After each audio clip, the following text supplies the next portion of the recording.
Hello again, and welcome to another episode of Friends, Facts, and Fiction.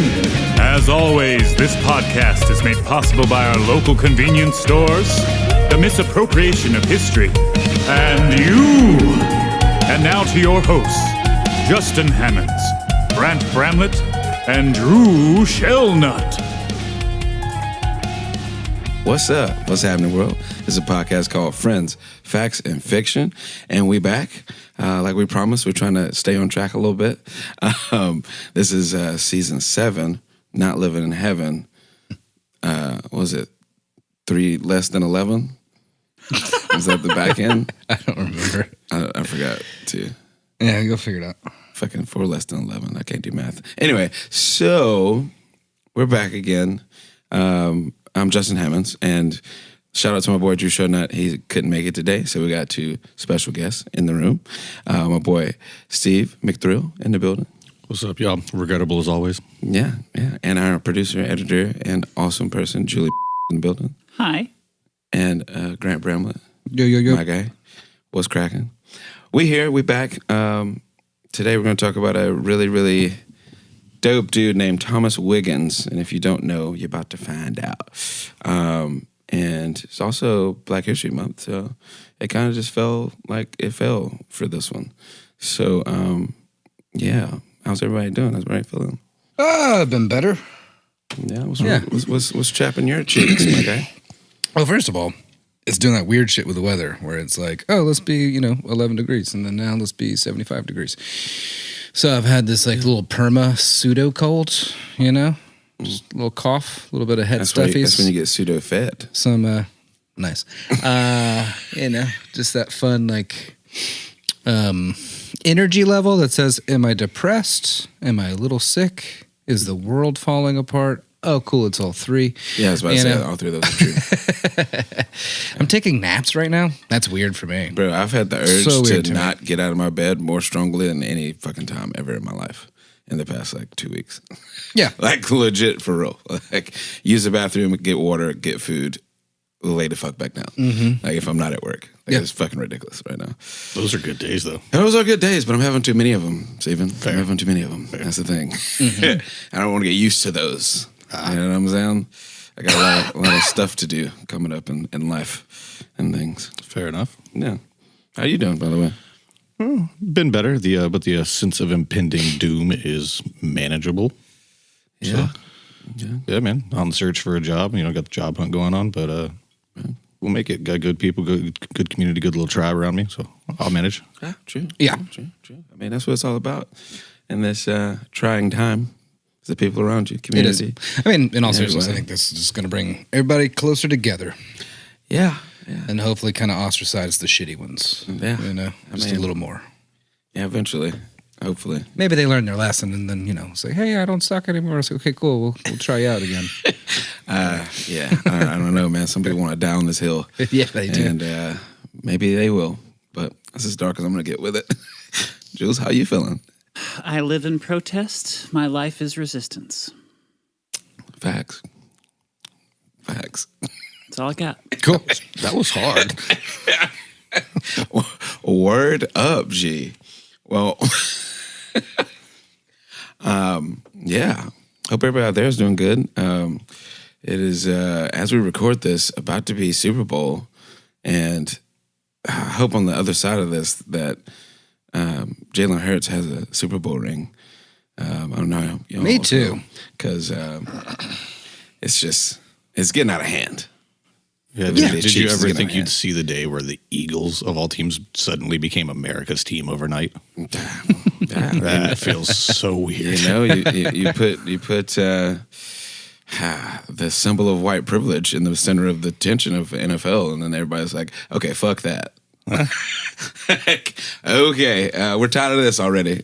Find a new storyline, bro. Taylor Swift exists. Cool. Yeah. Let's move on from this shit. Like, let's get back to the football. So, I don't know. Those refs are fucking shit, but I can go on for days about that bullshit. But, yeah, hopefully Jalen Hurts gets a ring. I'm not an Eagles fan by any means, but on Sunday I will be. No, yeah, big time. Yeah. And I like Jalen. I mean... Yeah, I mean, we're Bama boys, dog. Of course. He did great with us, Yeah, I mean... Yeah, there's like 4 or 5 of them on the squad. Yeah, it's going to be dope to see them. But also Kendrick, tell them how that's going to be sick. That's going to be amazing. Oh, I know. I can't wait to see what he's created out of his strategic precision of a mind that he has when it comes to everything that he does. 5 Grammys off of one diss track. The same amount as Drake has his entire career. Come on. Yeah. It's and he wore a incredible. Canadian and the Canadian tuxedo with the hat to match. So I'm calling it now. I want this on the record. That shit is crazy. I think Kendrick brings out the Hot Boys at the Super Bowl. I mean, he looked up Lil Wayne his whole life, and Lil Wayne was kind of butthurt that he didn't get the bid. But it's like, bro, they gave it to the hottest artist, and Kendrick was obviously the hottest artist of the whole year last year. Yeah, but imagine Not Like Us and bling bling. Oh my God, that city would erupt. Yeah, it'd be crazy. But then again, I could see Lil Wayne not wanting a handout from his, youth. Right. I mean, bro, rap egos are everywhere, bro. Trust me. Yeah. They seem all nice and cool and kosher, but behind closed doors, egos are fucking flaring in the rap industry. But those things that we all know. I guess we can get into these hot facts, man. Everybody feeling all right? Yeah, sounds good. I couldn't find a bunch about this dude because, like I said, they tried to sweep him under the fucking rug, to be real. And there's 3 books about him, but they all have the same information. You know what I'm saying? It's not expanding the story or opening up another window of time. Sure. But man, this story is fucking crazy, and it blew my mind. Thomas Wiggins, aka Blind Tom, was an astonishing black musician in a time where most black people were enslaved. His life story and journey into the public eye is an incredible story in which he gained fame and acclaim from both black and white community, and also ultimately became the most known and hated musician of all time from both parties as well. Blind Tom was essentially America's Mozart or Beethoven, but rarely anyone talks about him or knows him. Composing his first piece of music at the ripe old age of 5 years old, his talent was beyond everyone of his time. So in order for me to prove that Blind Tom may be the sole beginning of all American style music, i.e. jazz, rock, and blues, and was the greatest musician of all time, let's start from the top. Now, Thomas Wiggins, he was born in 1849 on Wiley Edwards Jones Plantation in Harris County, Georgia. I couldn't find much on history of the plantation, but I do know that Thomas was born blind and was instantly seen as useless due to the time period. He and his family were sold to an interesting lawyer, General James Neal Bethune, at a discounted price due to Thomas's ailment. Thomas also had undiagnosed autism because that wasn't even a diagnosis to have in 1849. So needless to say, he wasn't a desirable purchase for James Bethune. So, he was born when again? 1849. Oh, cool. So a good almost 50 years before all of our American classical composers that we think of. Gershwin, Copland, those that's kind what of I'm cats. saying. He's the beginning of this whole shit. So, and also with his, with him being blind, they basically just gave him away with the family, his family, just wrote him take off him as to an addendum. Yeah, take him to whatever. And his autism led him to when he performed, he would have these jitters and shakes. Mm-hmm. And so in today's age, or in the say 60s, 70s, it would be a Little Richard type shit. That's what it would look like. Okay. But for them, they were what the fuck is going on? There's something wrong with this little boy. Yeah, exactly. So it was like a tick? Yeah, it was a twitch thing, and then he would grunt when he tried to communicate sometimes. But he could recite poems and speeches, even in different languages. But his brain was crazy, bro. And he, of course, was seen more of a savage that was blessed with the fucking... Actually, I got an excerpt from the White House Historical Association. Perhaps the greatest injustice of Blind Tom's career was that given the racism of the times, few if any of his myriad of white fans, not even Mark Twain, who caught his act three nights in a row one time, considered African-American musician as truly possessing musical talent, much less genius of his own. Instead, white audiences typically explained that since a black person was inherently incapable of such artistry, the spectacular music pouring from Blind Tom's fingertips did not originate inside Tom, but instead came from supernatural source outside Tom, whose black body was merely the music-borrowed vessel. I was going to say vessel. Cool. Yeah. Super cool. And those people still exist today. That's crazy. Anyway, that sounds fucked up, but remember.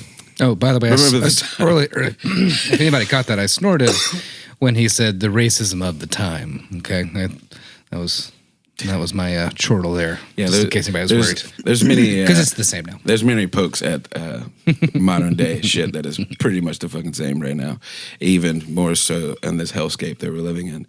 But now James Bethune himself was a character. He was one of the first ultra secessionists, meaning he supported the hell out of states being able to succeed from the nation. His idea was the tax on every state should be down to the population. So, for instance, if the public expense for the government was $45 million and the country's population was $15 million per capita, every person would pay $3. But James' vision was a state to state. So say if New York has 4 million people and Ohio has 100,000 people, according to James Bethune, New York would be forced to pay $12 million to the government, while Ohio would pay only $300,000. Needs to say, none of that shit happened. I kind of like it. For our country. But Bethune was very, you like that? Yeah. So it's kind of a good idea. So his whole backing behind that was at any point in time, if the state didn't agree with the payment, they could succeed from the nation, causing complete and utter chaos. Mm-hmm.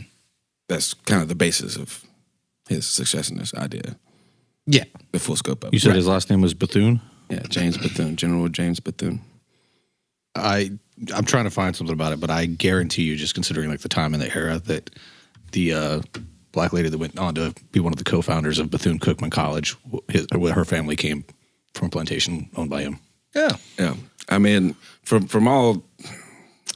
the perspective of the time, he was a progressive owner, but still, his story is fucked up. That's happening to Blind Tom. But he did give them opportunity at least to like shine through his talents, but they took advantage of him every fucking second they could, bro. Needs to say, none of this shit happened for our country, but Bethune was very interested in making it happen. He even had a newspaper that promoted his propaganda. But thankfully, we didn't run that route. So this very successful, very Confederate lawyer became the owner of Thomas and his family. Initially, Bethune thought that Thomas was useless and just a waste of space, but he and the world had no idea about the immense talent that Thomas possessed. Thomas had an obsession with listening to nature, like the birds chirping, rain falling on the tin roof, wild animals, people talking, people marching, like anything in the woods, the galloping of horses. So as young as the age of 3, he would hear the Bethune children playing or learning piano, and he somehow began to sneak in the house and find his way to the piano. Being blind and all that, he found a way around and the wherewithal on a plantation to sneak into the house and get to the piano. And Thomas starts to try to recreate the sounds he has heard in nature. And this leads to Bethune realizing that Thomas' talent, and luckily he allows him to continue to play the fucking piano. Jesus. Yeah. That is kind of wild if you think about it. Yeah. Yeah, bro. I mean, I'm assuming he's an outside slave. Yeah. Right. So the fact that he makes it into the house at all is pretty impressive, and then navigates a house he's never been in and he can't see. Completely off sound. And then in my brain, I'm sure he's like playing some bird song, and the guy's like, "Holy shit, that's just like that fucking bird," you know. Well, see, but I'm also imagining him just like immediately, just like, you know. It's funny you say that. It's funny you say that because literally, like at the age of 4 or 5, I think it was 4. He when he first like really got into it, he would listen to the children play and completely recite it immediately.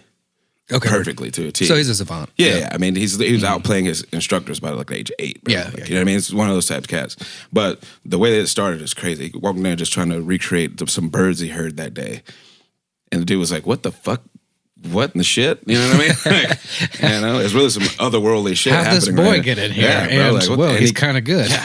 and he can't see, and he says one word a day. What the fuck? Are there any surviving recordings of him playing? No, there's no surviving like recordings of him, but all this sheet music is still here. Okay. Yeah. Could he write? Amazing. I do not know. I know he composed, and I guess people around him. I'm sure they write transcribed. all- I mean, he's transcribe all probably. shit. I wouldn't be surprised if he knew how to write. I was just curious. I mean, for sure. That leads to Thomas reportedly composing his first piece of music titled The Rainstorm, like I said, at the ripe old age of 5 years old. And to give you a little taste of that...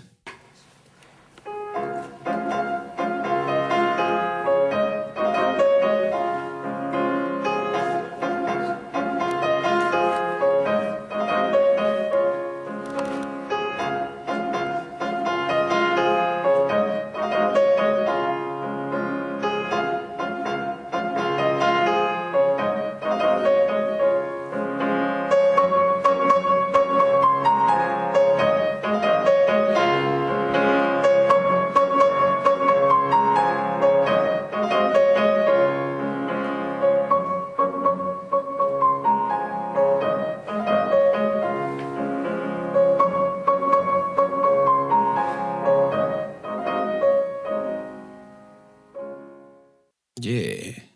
And that was him depicting raindrops falling on a tin roof. Oh, that's nice. Yeah. How old was he? 5. He was 5 years old. 5 years old. That's pretty impressive. That's crazy work, bro. That's crazy work. Also, it reminds me of a song we once had. Tin Roof Storm. Tin Roof Storm. Throwback. Organic Androids. Oh my god. Technically, we're still a band. Anyway. Technically. But yeah, that shit is amazing, bro. Like, and picture seeing that for the first time in real time. You know, like that's insane that he's that young. Yeah. Can't see, barely tall enough to, hop a fence, but he creates one of the best pieces of music. It probably works like Daredevil, all the rest of the senses are heightened. Daredevil, that's a good reference. He sees an echolocation. Actually, there are some blind people that do that. Yeah. It's crazy. The brain is a wild place to be. From that point on, it was reported that Thomas would play the piano up to 12 hours a day and would also write many more pieces before the age of 15. He started touring at the age of 6 and was a nationwide act by the age of 8. And he had a massive amount of money. And he made a massive amount of money for the Bethune family. I was about to say. Yeah, he is still enslaved and will forever be a meal ticket for the Bethune family. When I say a meal ticket, I mean a fucking actual meal ticket, my boy. Like, at the age of 8, he was already bringing in $100,000 a year. Holy shit. For them. And in today's money, that's $3.4 million a year, bro. What year was he born again? 1849. So this would have been 1853? No. 1857, yeah. So just barely Somewhere pre-Civil War. Yeah. That And he plays a big part in the Civil War, too, by the way. $100,000 is so much money still today. Well, yeah, bro. As a piano player, 8 I years would old, kill to dog. make $100,000 as a piano player. I act different In with today's $100. Yeah. Yeah, $100,000 a year is like, okay. I'm all fine with Hell yeah, fuck yeah. Get one of the- $3.4 million? Get one of the dogs on the piano now. Yeah. Pull out the fucking GoPro, dog. We're doing it. TikTok. All right. Speaking of money, he would eventually make the Bethune family around $750,000 in total, which is around $25.4 million in today's money. Thomas would obviously have a very successful start to his career when it came to making money for the Bethune family, but the public obviously had mixed review or an idea of how he acquired his talent and who he was. And they made all this money, and they gave him and his family like allotment of like, I think it was like $500 a year or something like that. I mean, that's... And like shelter and food and like travel and all that. But for a slave, that's fucking crazy. Let's say to 500 be more than honest. they had to give him, so. Yeah, but there's some silver lining, I guess. I don't know. Yeah. Still kind of fucked. Right. But Even though Thomas would keep learning and expanding his knowledge of music simply by being able to hear a piece of music and play it back immediately and damn near flawlessly, and even though he had a mental library of over 7,000 songs, including hymns, classical music, and pop music, apparently to the white community, he was nothing more than a trained dog. Someone who is only a performing animal with a good memory, and quote, his music is a wonderful gift. It is not a mental quality. So they just thought it was just rote memorization or even maybe a hoax? Yeah. I mean, that's where I would insert the White House Historical Association quote. Where it's like they thought he was just a vessel from other power. And because, you know, he had these tics and these like movements he would do that were like unnatural to them because nobody knew what the fuck autism was. It was the other side, clearly. Yeah, it was the spirit world. They're not capable of that type of shit. No. What? Who would think that? It's like a juggling bear. You know, come on. That's literally how they thought, bro. Like, this shit's fucked up. So needless to say... Laugh all you want. That's really what they fucking thought. Yeah, bro. It's a sad day. But so needless to say, white people of the time were not sold on the massive amount of talent that Thomas had, mainly because of his skin tone. So, at some shows, Thomas would invite members of the crowd to come up on stage and play anything they could. So basically, he's like, okay, you think I can't do this shit? Bring all your composer friends, anybody that likes music, bring them to a show. Just bring them to a show. Like literally anything they could play, they knew how to play or come up with. And after they were done, challenge. Yeah, after they were done, Thomas would sit down and play it back to a T. And I mean, all the way down to the mistakes I was just about to ask. That's awesome. The missed notes. And sometimes he would like turn his back to the piano and play half of the song. Like just literally like, here's my dick. It's like Harlem Globetrotters with a piano. Exactly. It's like, so you really think I can't do this shit? I would do it live, bro. And he could also play two different pieces of music with each hand and sing another in all different keys simultaneously. That's one better than Mozart, actually. Yeah. That's incredible. Exactly, bro. This shit is nuts. Like, and nobody knows about this dude, bro. Like, I didn't know about this cat 2 weeks ago. I had no clue until you told me yesterday. Yeah, bro. This made him more of a national sensation, but still lacked the respect he truly deserved. Thomas and his family got special treatment, obviously, but would never truly see much of the fortune he earned from the Bethune family.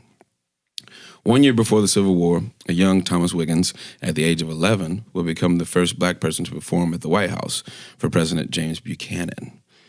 By this point, Thomas was loved and admired by the black community. Think of young pop star stardom of modern era like Michael Jackson, you know, young Mike. Everyone knew the name Blind Tom, and he gave hope to his people during the time of his rise. During the first year of the Civil War, mind you, Wiggins would see the tables turn as his talent was used to fund the Confederate Army, which this is pretty fucked up. Brutal. Yeah, because obviously he had no idea what they were going to do with his piece of music. He was just expressing what he felt and heard. You know what I mean? Like They didn't say, hey, let's make a song for the Confederacy. And he's like, yeah, fucking hunky-dory. Yeah. No, bro. I'm just writing what I feel about the fucking war. So... Yeah, down with the Union. Yeah, I fucks with that, bro. Yeah, damn right, dog. You mean all this money I'm not saying? Yeah, I support that. Composing his most famous piece, Battle of Manassas, which is definitely... Holy shit. I actually know about that. Yeah, which is definitely worth a listen, because it's just worth a listen. Anyway, it's about a Confederate Army victory, which in turn funded the Confederate Army with most of its proceeds. So, as you can imagine, the black people he so inspired began to despise the fuck out of him, as in their eyes, he was supporting the enslavement of his own people. Right. But they didn't know how Thomas' talents were being exploited. Tom just wanted to create music and perform. He had no plan of pushing propaganda, but the Bethune family did, and it worked for a while. And they put the blind over his eyes, no pun intended, again and again and again, over his family's eyes again and again and again. Yeah. But... So was the propaganda like retroactive? I mean, it funded the Confederate Army for... Yeah, but I'm saying, like, did he already make the composition, and then they were like, "Oh, we could definitely use this," or did he? Yeah, or was it seems he like like, they "You're going to co-opted do this, and we're going to we're going to take it and fund the Confederacy, and you just don't have a choice because you're a slave. Yeah, from the things that I've read, it's like he was he composed a song about it, and he kind of mocks the Star Spangled Banner in the piece in a way. And I think that was rebellion just like from his own perspective, but then they took that and flipped it and promoted it as Confederate propaganda. So, to be fair, genius marketing, because they made a shit ton of money for the Army, and it became one of the most famous songs of the time.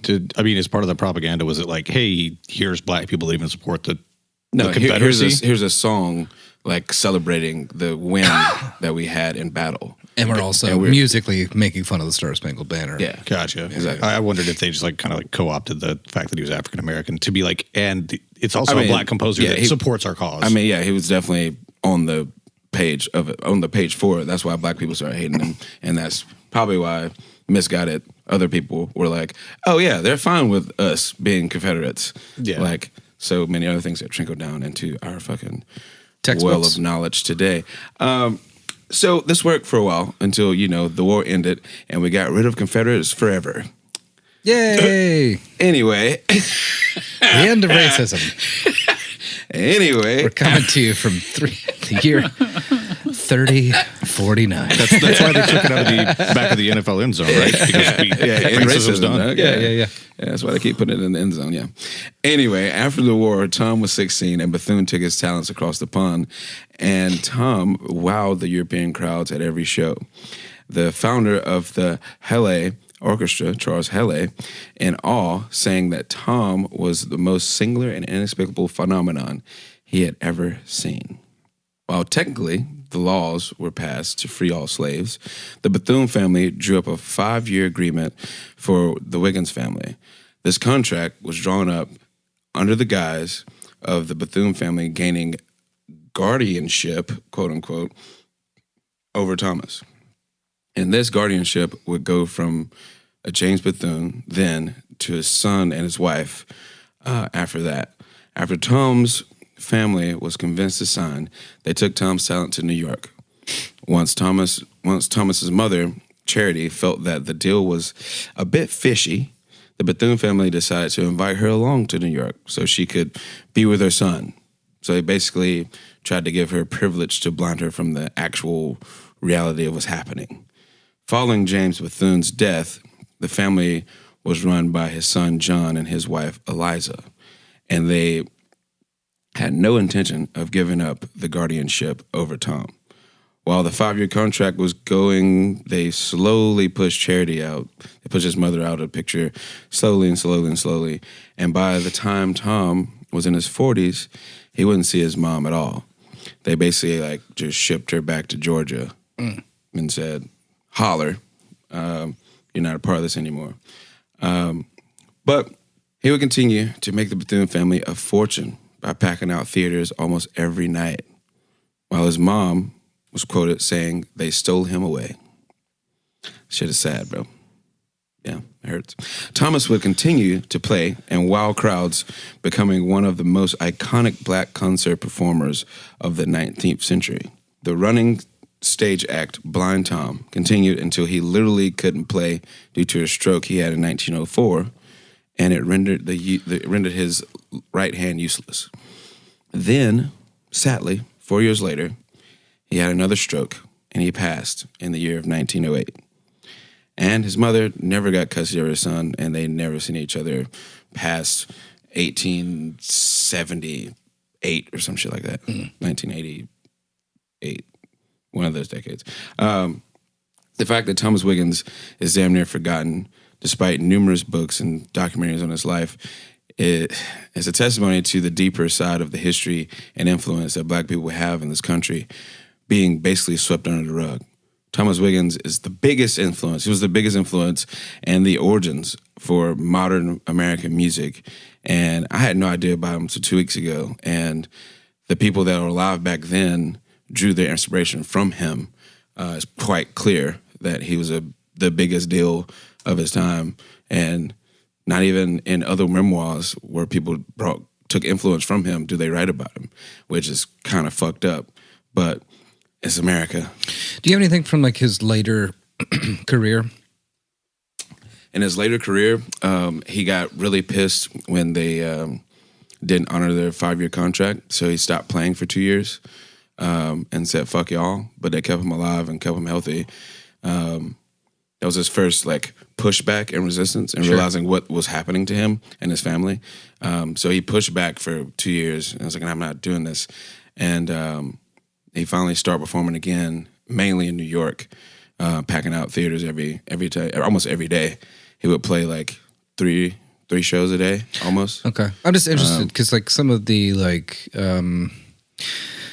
You keep referencing him being sort of a predecessor to American composition and everything like that, and that deals with one rhythm primarily, but two also like the like harmonic progression of it. Yeah, we're starting to use different notes and stuff that eventually kind of becomes the blues scale, if you will, and then that early kind of like. I want to say juncated. That's probably not the right word, but just sort of what they reviewed or like felt was almost like this like a herky-jerky rhythm, but that eventually led to ragtime, which eventually led to swing. You know what I mean? And I'm just curious if this is, say Gershwin comes along as basically the Elvis Presley of American compositions. You know what I mean? Yeah, exactly. And I believe this is a later composition of his that might answer that question. Composed this in 1866.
You see that a lot of it's really good. Modern things are pulled from that. Yeah, I mean it's very indicative of like Western European compositions of that time and like a little before this era, but there are some weird like chord progressions, weird as in like was probably kind of weird for them to like the audience to hear at that time, you know what I mean? And then some dissonance in there that doesn't really is unexpected.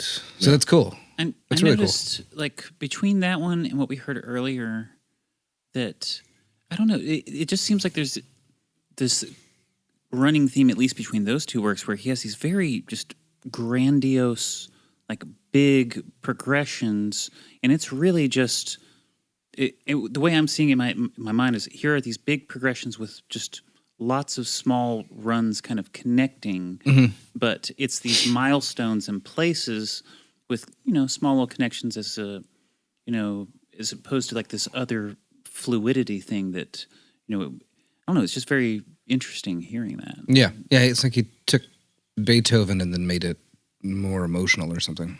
Yeah. It's very layered. It's very, yeah. It just continues to build. It almost has a, right. It evokes a lot of emotion, like almost kind of foreboding, I guess, a little bit. It just continues to build like that. I'm waiting for the crescendo that kind of, at least in that little snippet that didn't happen. I'm just like, you're waiting for the beat to drop. Yeah, it's not quite like that. But that like it sounds like very big, like that grandiose, like where you're saying it's this crescendo. It's big the whole time, but it still feels like it's rising the whole going time. somewhere. Yeah. It's like that big band vibe going on there. That one was called Water in the Moonlight, by the way, which, if you think about what you just heard, is that not water in the fucking moonlight? That shit was crazy. Like honestly, bro. Like if you Yeah, if the you trick visualize that while you listen to that shit, it's fucking Oh, wild. that's the connection. Then water is because before it was tin roof. Yeah. And now it's okay. So the runs are just his interpretation of water in general. flows, So that's the connection. Okay. Yeah. It's fucking wild. Man, I bet you his concert pamphlets went so hard. Like just the song titles and shit. Yeah, bro. Well, then you got a picture. He has this. He has that natural tick. So when he's doing these grandiose movements, he's like doing these jerks and like these body functions that are like very grandiose, like you say, to the music. Yeah. So it was a show, bro. It was a fucking very physiologically that's not badass, but I bet that looked kind of badass. yeah, exactly. It's crazy, bro. And yeah, I mean, this is well before the world has seen a Ray Charles or a Stevie Wonder, or like a stick in a fucking hoop is like the highlight of the day. Yeah, and I mean, like it's well before they've seen anything like this, bro. So like, I don't know. Although there have been no recordings of him playing Discover It, all of the sheet music still exists for all of today's musicians to keep his memory alive and marvel at the genius that is Thomas motherfucking Wiggins, a.k.a. Blind Tom, the OG of OGs to the OGs. Yeah, I guess the beginning of American expressing. At the very top of this, you said Blind Tom, and I was like, oh, okay, he's a black composer. Because goddamn it, if they didn't do that all the time back then. Yeah. This is literally what it is. Yeah. Exceedingly on the nose. Yeah. Shorten their name, add whatever physical ailment they may have, and there you go. There's their stage name. This is now. Welcome to the opening act, Cripple Joe. Yeah. Exactly, bro. Straight to the point. We're not burying the lead here, bro. Yeah. We're getting straight to it. But it's wild how initially when they first started touring around, it was more so on like a circus circuit. Like Sure. Like this like blind kid that yeah, can play piano, and then it became like, oh, he's playing at the White House. A man with tattoos, a lady with a beard, a blind young black boy playing the piano real good. Exactly. Yeah. It went from that to like playing at the White House within like 4 years. That's amazing, actually. Fucking insane, bro. Yeah. Especially back then when like those worlds were so fucking like separate, bro. Like it's insane to think about his life as a whole. Yeah, to go from going like to play in England for fucking 4 straight years. up and down Carney to a like concert hall pianist. Yeah, that's yeah, insane. straight up. Yeah. Like, So now that White House statement was that made after he performed there, and they saw him firsthand. They were still just like, little cute gimmick, or did his influence and reputation precede him that much? The White House put out like a statement kind of thing. James Buchanan wanted to see him perform. Yeah. The president. And that's why he was at the White House. Yeah, I don't know if it was like a He's talking whole- about the little snippet of the article you read towards the top of the. Oh, The one that said that he's basically nothing more than like a trained. So act. that's the White House Historical Association just mentioning the fact that acknowledging that he did come by the White House and what people thought about him in the time of him being at the White House. It's a small article. Okay, so he was very popular, and then they got there, and they were still like, oh, it's a squirrel on jet skis. Yeah, pretty much, bro. Back to the stick and the hoop thing, it's been driving me crazy. There was a president in that era that part of his campaign was a large tin ball that they would roll down the street into town square as a spectacle. And I cannot remember who it was. Dude, I had one growing up. The big tin ball. No, like the metal hoop with a stick with a hook on the end of it. And you just roll it around, dude. I know what you're talking about. It was that country. But there was a presidential campaign from that era that, in order to garner attention and then therefore votes, apparently enough to win the presidency, they constructed a giant tin ball with his name all over it and his sayings and stuff, because they always like the Tippy Canoe and Tyler too, all that bullshit. Yeah. And they would roll it down the street, and the little kids would chase after it. Just somebody Greatest spectacle. Pissed drunk on whiskey going, I'll be goddamn. That is the craziest thing I've seen all week. Who in the hell done constructed that? That's fucking wild. Like, whoever made that has my vote for sure. Yeah. Exactly. No, seriously. It was this fun ass dude. Washington was elected because he brought around a strong ass punch everywhere he went. Just got everybody drunk for free. That makes sense. Mm-hmm. He had the biggest fucking bar tab for like a birthday party. It's like 55 people, and they drink like 170 bottles and like 45 cases or some shit. George William Washington. Henry His Harrison birthday. William Henry Harrison. had the giant tin ball. Oh, yeah. 1840 campaign. It reminds me of when we stole that fire pit and we were rolling it down the neighborhood sidewalk. Remember that was shit? the loudest shit in the world. We sold this big ass metal ring to make a fire pit in the backyard, college, and it was just like, It was like a block and a half away. yeah, it was like 2 a.m. in the morning. Yeah, that's what that reminded me of. We're drunk as shit, just like giggling, like, shh, it's really kind of loud. It's like, Like the metal rings that would go around like a whiskey barrel, like that. No, about big. No, This motherfucker's about big as this table. Actually, yeah, it was bigger than this about as table. round, just this diameter of the table, maybe a little bit more. And then it was, I don't know, probably about foot and a half, 2 feet high off the ground. I think it was about a foot and a half. Foot and a half. And it was about 2 inches thick, probably. Yeah. It's just steel ring. Did you guys just like black out at a construction site? No, these LSU fans Yes, brought it, but and no. created a fucking fire pit. And they bought it and just left it. Say less. We went and got it. Yeah. Yeah. It came from Louisiana. We Okay. stole it from some LSU fans, yes. Yeah, exactly. And no, like I think it was Gaines maybe that fell into it one night and had this massive bruise. Oh, like, yeah. all on On his the hip. ass. Yeah, in yeah. the hip. Yeah, That motherfucker was a weapon, dog. it was real. You talking That about shit the one was outside crazy. the box? Yeah. Yeah. Oh, yeah. Yeah, we stole that. That thing was huge. That shit was massive. And Anyway, Jay and I hand rolled that up the block. yeah, we could have ran for president. Look at that. Didn't even know it. Didn't even fucking know it, bro. But yeah, anyway, Thomas Wiggins is a goddamn G and put some respect on his name. Anytime you put your fingers on a piano, remember, Heard. Thomas Wiggins was a motherfucking gangster in a time where gangsters like him were not able to be gangster. Heard. That's all I gotta say about I bet a Thomas ticket to Wiggins. that. That'd be cool. Yeah. To have somebody learn a whole bunch of his compositions. There's a guy that does it. His name is John Davis. I think he still does it periodically. Yeah, it's despite like all the sheet music being out there, that very few modern composers or musicians at all play it or even know about it or know it. And I'm right. like, what? Yeah, it's crazy. There's an artist named John Davis. I Okay. don't know if he still performs it, but he's one of the more famous ones for. You can find him actually on like performing. Spotify or something. Probably. I found those clips on YouTube, by the way, listeners. Okay, cool. But yeah, it's amazing, man. If you like classical music, it's definitely worth Just to look into. forgotten, not lost. I like yeah, that. yeah, exactly. And it's just a crazy story, bro. You know, if it was more modern times, he'd be like the most well-known savant ever ever lived. Mm-hmm. The way his talent would have went if he actually had the respect that he deserved. Well, that's kind of why I brought up like yesterday when you were telling me about this, the Don Shirley thing, the guy that was the inspiration for the movie The Green Book. Mm-hmm. And so Yeah, he you did just- mention that. He was like just an incredibly well-known, well-respected pianist, and he, kind of as like a PR campaign for the sake of civil rights, went down and did a tour all through the South. But the fact that 100 years after Blind Tom's doing this, that it's still just like, black people deserve rights. I'm going to play the piano really well. And they're still just like, I don't know. It is insane. Phenomenal movie, but if nobody's seen it, but I have not. That sounds cool. It's great. I don't know It's what called it's the Green streaming. Book. Yeah, Green Book, because based on the Green Book that black travelers would get back in the day, Yeah. like these are Yeah. safe haven restaurants and gas stations. For sure. There's also the 12 Years a Slave homie. Solomon Northup. Solomon Northup, yeah. He was actually a phenomenal violinist, and he got coerced into getting kidnapped to be a slave for 12 years. Well, there was no coercion. They drugged him and took him across state lines. Well, they did. They invited him. There's two cats.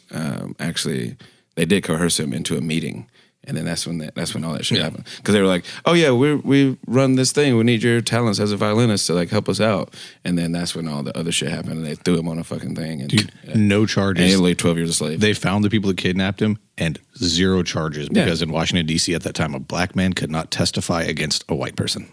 They were like, "Oh, Nice. y'all want to do that fucked up shit? That's crazy." Anyway, Solomon, you good? Welcome back, Saul. You want to play some more violin, bro? Cool. Hell yeah, man. Get you a bath real quick. Let's get into it. I think he moved to New York. He was like, yo, I'm way too close to shit. Yeah, bro. Yeah, shit's crazy. Yeah, they were like, hey, Goddamn, we'll bro. pay you a lot of money. You're a really good orator. You draw a crowd to the town fairs and town dances and stuff like that. Play fiddle. And they're just like, we'll steal you. Yeah. Yeah. And- Actually, yeah. That 12 Years a Slave, man, it took me a long time to watch that movie. Me too, actually. For a lot of reasons. But Yeah. when I finally did it, bro, like, after getting through all the crying and shit, So it's a fucking phenomenal piece of fucking cinema. It was very heavy. I had to split it across like 3 days. Super heavy. And this is back when I was writing on Fredbox, so that was like Oh no, bro! another. I think $6. I waited 4 years to watch that movie, and I finally had like one of those just like one of those fuck the world days. I was like, you know what? I need a good cry.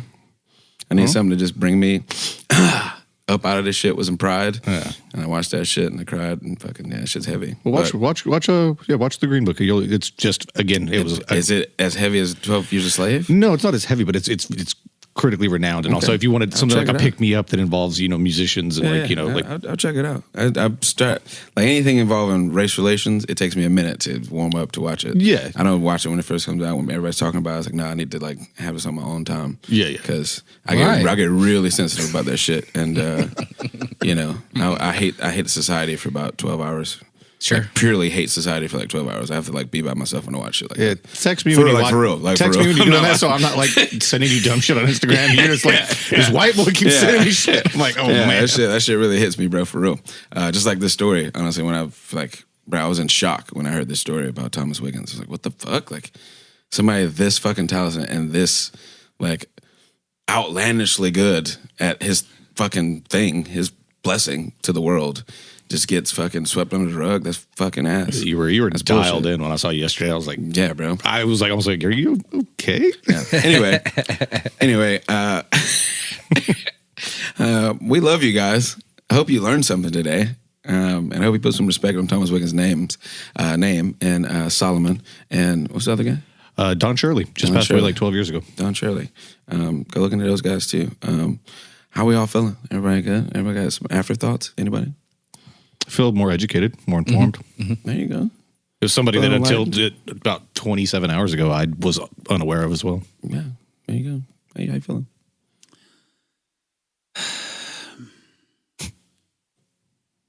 Fuck him. Yeah.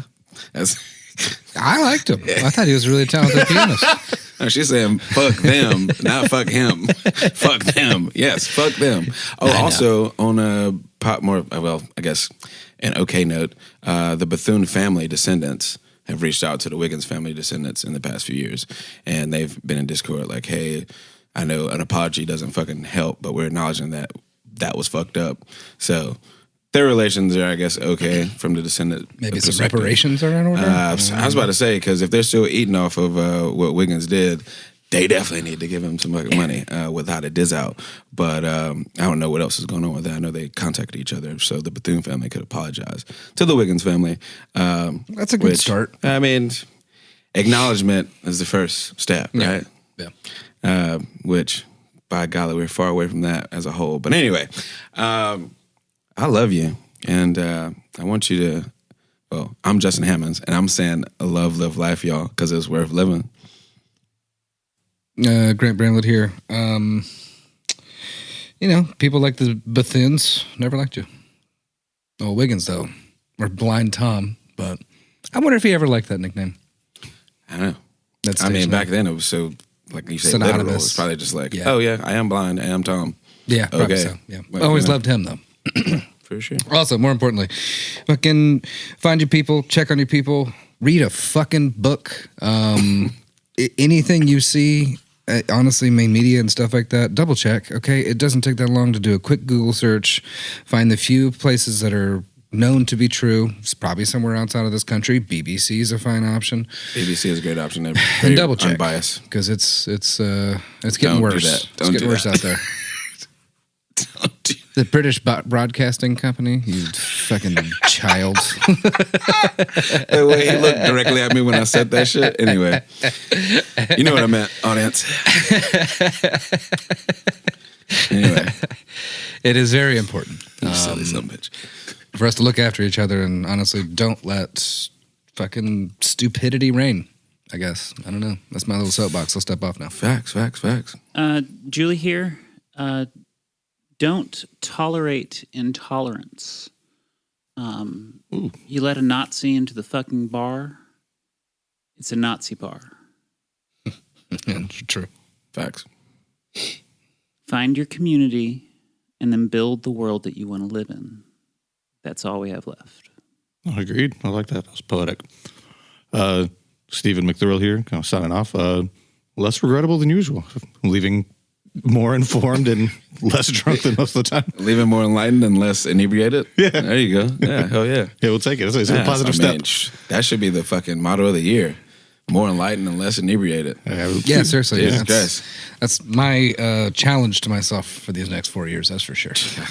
Instead of just me getting inebriated and enlightened and just pissed off. I'm like, this is stupid. Yeah, I was about to say. Because you can be enlightened and be more inebriated, and then you said just be pissed the fuck off. I mean, the amount of times you see me just reading shit at the bar, I'm like, give me a shot, damn it. Anyway, this has been a podcast called Friends, Facts, and Fiction. And we out. Thanks for listening and stay tuned for the next installment. Find us on Facebook and Instagram to stay up to date on all things Friends, Facts, and Fiction. Our Instagram handle is friends_facts_fiction. As always, please reach out to us. You can send any of your questions, praise, and fact-checking to friends.facts.fiction@gmail.com. It's important to us to only propagate the truth, and we'll correct any errors we may have made. Your hosts and researchers are Justin Hammonds, Grant Bramlett, and Drew Shelnut. Our episodes are produced by Grant Bramlett. Additional producership provided by Grace Higgs. Our recording engineer is Grant Bramlett. Lighting design is provided by Justin Hammonds. This has been a production of Friends, Facts, and Fiction.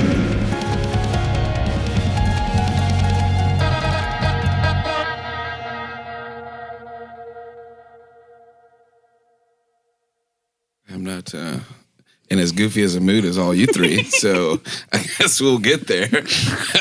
I'm just trying to match the room. I'm actually in a very bad mood. He's been very grumpy. I've been grumpy all day. Oh.